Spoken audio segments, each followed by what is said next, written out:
দেশের উন্নয়ন হলেও শ্রমিকরা ন্যায্য হিস্যা পায়নি। ডক্টর দেবপ্রিয়। বাংলাদেশে অতীতের উন্নয়নের ন্যায্য হিস্যা শ্রমজীবীরা পায়নি বলে মন্তব্য করেছেন শ্বেতপত্র প্রণয়ন কমিটির প্রধান ডক্টর দেবপ্রিয় ভট্টাচার্য। তিনি বলেন, শ্রমিকদের চাহিদার তুলনায় কম মজুরি ও নানা অধিকার থেকে বঞ্চিত থাকায় তারা ন্যায্য হিস্যা থেকে বঞ্চিত হয়েছে।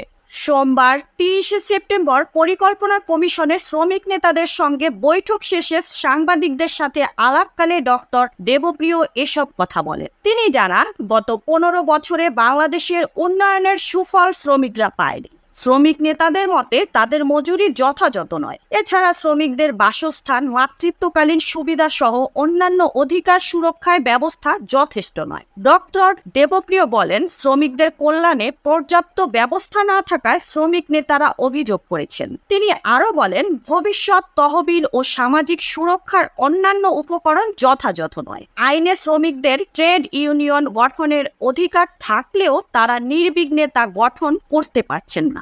অনেক শিল্প কারখানা বন্ধ হয়ে গেছে, সেগুলো চালুর জন্য যথাযথ উদ্যোগ গ্রহণ করা হচ্ছে না। অনেক ক্ষেত্রে সরকারি নিয়ম নীতি ভঙ্গ হচ্ছে এবং বড় বড় স্বার্থের প্রভাবে তা ঘটছে। শ্বেতপত্র প্রণয়ন কমিটির প্রধান আরো বলেন, শ্বেতপত্রের খসড়া 3 মাসের মধ্যে প্রস্তুত করা হবে এবং প্রতিটি খাতের সঙ্গে সংশ্লিষ্টদের সাথে আলোচনা করা হবে। এ সময় তিনি চট্টগ্রাম, রাজশাহী ও সিলেট মহানগর সফরের পরিকল্পনাও তুলে ধরেন। Mukta Parvez, desk report, BE news, Dhaka.